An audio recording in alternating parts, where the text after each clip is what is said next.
नमस्कार, स्वागत है आपका कैपिटल टीवी बिहार के स्पेशल शो चुनावी चौसर में और मैं आत्मजा आपके साथ। देखिए, जब लोकसभा चुनाव से पहले एनडीए गठबंधन बना उस वक्त लगा था कि एनडीए गठबंधन काफ़ी मजबूत है। चुनाव के बाद सरकार भी एनडीए की बन गई, लेकिन अब धीरे धीरे एनडीए में मनमुटाव देखने को मिल रहा है। एनडीए में शामिल जो बीजेपी दल है उसके तमाम बड़े जो नेता है वह कहीं ना कहीं सहयोगी दल के नेताओं से थोड़े बहुत नाराज चल रहे हैं। खासकर बिहार की बात करें तो नीतीश कुमार और चिराग पासवान से भाजपा के आला कमान के जो नेता है वो कहीं ना कहीं नाराज है, लेकिन खुलकर वह इस बात को सामने नहीं रख पा रहे हैं। तो आखिर इसके पीछे की वजह क्या है? जब आपको पता ही है कि हमारे बीच सब कुछ ठीक नहीं चल रहा है तो उसे ख़त्म क्यों नहीं कर रहे हैं? आखिर इसके पीछे की क्या मजबूरी है? आइए इन्हीं तमाम मुद्दों पर बातचीत करते हैं। हमारे साथ स्टूडियो में मौजूद है senior journalist Saroj Singh ji. Sir, आपका बहुत बहुत स्वागत है। जी, बहुत धन्यवाद।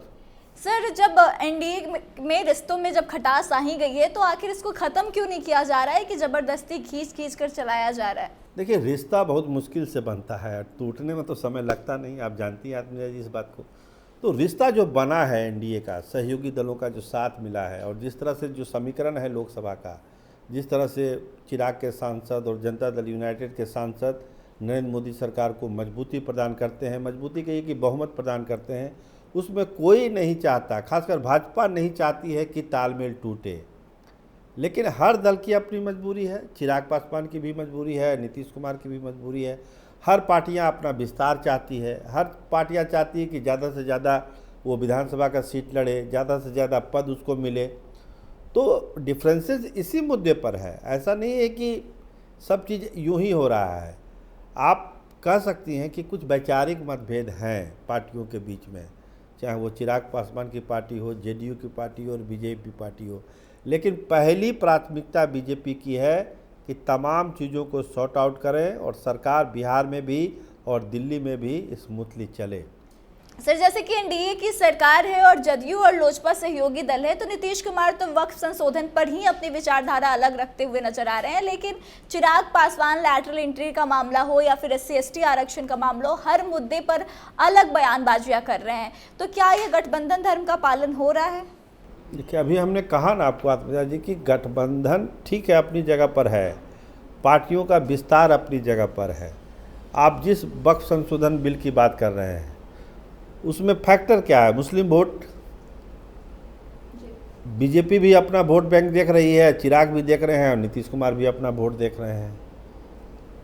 लिटरल एंट्री आरक्षण वाला जो मामला है उसमें फ़ायदा नीतीश कुमार अपना देखते हैं, चिराग पासवान अपना फ़ायदा देखते हैं, बीजेपी का अपना फ़ायदा है। तो डिफरेंसेस जो मुद्दों के लेवल पर हो रहा है ये कैसे सॉर्ट आउट हो? देखिए, चुनावी चौसर में जो आपका प्रोग्राम है उसमें हम आपको बता दें दिल्ली की खबर कि दिल्ली आला कमान के पास भी सारे फीडबैक हैं। चिराग क्या बोल रहे हैं, नीतीश कुमार आगे क्या कर सकते हैं या क्या कर रहे हैं, उनके बयान से कितना नुकसान हो रहा है एनडीए गठबंधन को, तमाम चीज़ें अपनी जगह पर फीडबैक है। और देखिए, कल 2 दिन की एक्टिविटी देखिए अमित शाह का, पशुपति कुमार पारस से मिल रहे हैं, चंपा सोरेन से मिल रहे हैं, सुदेश महतो से मिल रहे हैं, मतलब तमाम जो बिहार झारखंड के नेता हैं सबसे उनकी मुलाकात 1 to 1 हो रही है। तो इसका मतलब यही है कि एक खाका अमित शाह और नरेंद्र मोदी ने जरूर तैयार कर लिया कि जो इस तरह की चीज़ें सामने आ रही है एनडीए गठबंधन में, इसको हमको सॉर्ट आउट करना है, लेकिन समय का इंतज़ार किया जा रहा है। सर, देखिए, नीतीश कुमार को लेकर के हमेशा से एक माइंडसेट रहता है, चाहे वो जिस गठबंधन में हो और उस गठबंधन में जो भी पार्टी बड़े भाई की भूमिका निभा रही हो, उसके दिमाग में यह तो जरूर रहता है कि नीतीश कुमार कभी भी पलटी मार सकते हैं। लेकिन अभी चिराग पासवान को लेकर भी ऐसी बातें चल रही है कि चिराग के मन में बहुत सारी चीज़ें चल रही हैं और इस बात की भी चर्चा चल रही है कि भाजपा उन पर नकेल कसने की तैयारी कर रही है। तो कहीं ना कहीं भाजपा के लोगों को भी इस बात की जानकारी है कि चिराग के मन में बहुत सारी चीज़ें चल रही है। तो आखिर चिराग चाहते क्या है और क्या पशुपति पारस से भाजपा वालों का इतना नजदीकियां बढ़ना जो है वो इसी का संकेत है कि वो कहीं ना कहीं चिराग को कुछ मैसेज देना चाहते हैं? मैसेज देना चाहते हैं, सही कह रहे हैं कि चिराग को एक मैसेज है कि भाई आपको ज़्यादा उड़ने की ज़रूरत नहीं है, आप अपने लिमिट में रहिए। मतलब गांव देहात में कहते हैं ना कि ज़मीन पकड़ के रहिए, लेयर मत छोड़िए। वो लेयर छोड़ रहे हैं आजकल चिराग पासवान और अमित शाह और जो भाजपा के शीर्ष नेतृत्व है वो यही कह रहे हैं कि लेयर छोड़ने की ज़रूरत नहीं है। जैसे सम्राट चौधरी ने एक दिन विधानसभा में कहा था कि व्याकुल होने की ज़रूरत नहीं है, तो वही अमित शाह और तमाम नेता मैसेज दे रहे हैं कि आपको व्याकुल नहीं होना है। अभी आपको पशुपति कुमार पारस से जो मुलाकात हुई है, बहुत ही पॉजिटिव मुलाकात हुई है। भाजपा चाहती है कि नीतीश कुमार भी एनडीए में हो, चिराग भी हो, लेकिन सिस्टम के साथ। आप अनावश्यक चीज़ों को मांग लेंगे, जैसे झारखंड में 40 सीटें हमको चाहिए, 20 सीटें हमको चाहिए, तो कहाँ से बीजेपी आपको दे देगी? ये व्यवहारिक नहीं है। भाजपा यही चाहती है कि आप व्यवहारिक राजनीति कीजिए तो आप हमारे साथ हैं, नहीं तो पूरा हमको लगता है कि जो खबरें हैं कि पूरा प्लान तैयार है अमित शाह का कि कैसे चिराग पर नकेल कसना है और कैसे नीतीश कुमार पर नकेल कसना है। सर, नीतीश कुमार की मांगे समझ आती है और उनका इस तरह का बयान देना, वो तो डायरेक्टली नहीं बोले बट उनकी पार्टी की तरफ से जो कुछ भी किया जा रहा है वो समझ आता है। लेकिन चिराग पासवान जो हैं वो इलॉजिकल जो बयानबाजियां कर रहे हैं, जैसे कि पिछले दिन उन्होंने कहा था कि पशुपति पारस एनडीए में नहीं है, तो इस तरह की बातें वो आखिर क्यों कर रहे हैं? उनकी डिमांड्स क्या है? वो भाजपा से क्या चाहते हैं? देखिए, चिराग पासवान के बारे में एक चीज़ समझ लीजिए कि चिराग पासवान, हम बार बार कहते हैं, फिर एक बार रिपीट कर दे रहे हैं, लोकसभा चुनाव तक ही वो किसी के साथ रहते हैं।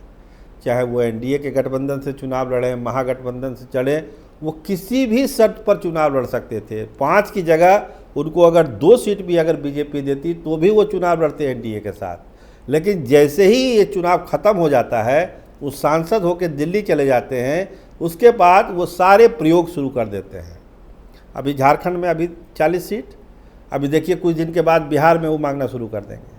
आप ये लिख के रख लीजिए आत्मजा जी कि जब बिहार विधानसभा चुनाव की बारी आएगी, चिराग पासवान कहेंगे कि हम अकेले 243 सीटों पर चुनाव लड़ने जा रहे हैं। ये आप कहीं भी लिख के रख लीजिए, उस दिन हमको दिखाइएगा कि ये बात हुई कि नहीं हुई, क्योंकि पार्टी का विस्तार करना है। देखिए, इसमें कोई गलत बात नहीं है, हम ये दोष चिराग पासवान को नहीं दे रहे हैं, क्योंकि पार्टी को विस्तार करना है, मुख्यमंत्री का चेहरा बनना है।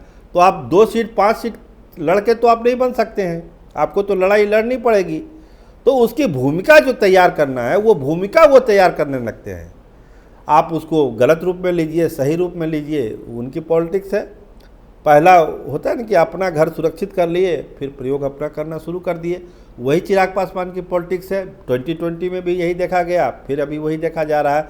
इसीलिए चिराग पासवान क्या कर सकते हैं, नीतीश कुमार क्या कर सकते हैं, अमित शाह और उनकी टीम को पता है। और हम आपको बता दें कि जो 4 राज्यों के विधानसभा चुनाव हो रहे हैं, उसमें जो हार जीत होगा उससे बहुत कुछ निर्भर करेगा कि चिराग पासवान और नीतीश कुमार का भविष्य क्या है एनडीए में। अगर भाजपा अच्छे पोजीशन पर रहती है तो यकीन मानिए कि एक कड़ा नकेल इन लोगों पर कस दिया जाएगा। अगर कहीं भाजपा के मन अनुकूल नहीं आया रिजल्ट, तो फिर कोई दूसरा रास्ता भी अमित शाह या नरेंद्र मोदी अपना सकते हैं। लेकिन नकेल कसना है इन दोनों पर, इतना तय है। विधानसभा चुनाव का इंतजार किया जा रहा है। सर, जैसे कि आप बोले विधानसभा चुनाव का इंतजार किया जा रहा है, अगर भाजपा के पक्ष में रिजल्ट आ जाते हैं तब तो सही है, अगर नहीं आते हैं उसके बाद से अगर चिराग फिर से ऐसी बातें करते हैं तो फिर उनके उस धर्म का क्या कि हम मोदी के हनुमान हैं, और इसको भाजपा कैसे टॉलरेट करेगी? देखिए, हमने कहा ना कि अगर पक्ष में आते हैं, जैसे आपने भी कहा कि पक्ष में अगर फैसला आता है तब तो फिर भाजपा को कार्रवाई करने में कोई दिक्कत ही नहीं है। लेकिन अगर भाजपा के पक्ष में नहीं आते हैं नतीजे, तो भाजपा के पास, देखिए जब युद्ध होता है ना, एक युद्ध तो मैदान में लड़ा गया 24 में, लेकिन मैदान के बाहर भी युद्ध होता है सियासत में, और उस युद्ध में अमित शाह को महारत हासिल है। लोकसभा में नहीं आया, बहुमत अलग बात है, लेकिन मैदान के बाहर जो युद्ध महायुद्ध होता है, सियासी महायुद्ध होता है, उसमें अमित शाह का आज भी कोई सानी नहीं है। और आप जानिए कि प्लान बी, आपने खबर भी की थी एक बार प्लान बी की, वो प्लान बी को इम्प्लीमेंट करना है, चाहे वो ऑपरेशन लोटस हो या जिस रूप में भी हो, वो प्लान इम्प्लीमेंट होगा और भाजपा अपनी ताकत लोकसभा में बढ़ाएगी और ऐसे नेताओं को जो ज़रूरत से ज़्यादा बोल रहे हैं उस पर नकेल कस दिया जाएगा 4 राज्यों के विधानसभा चुनाव के बाद। सर, आपका बहुत बहुत शुक्रिया। जी, बहुत धन्यवाद।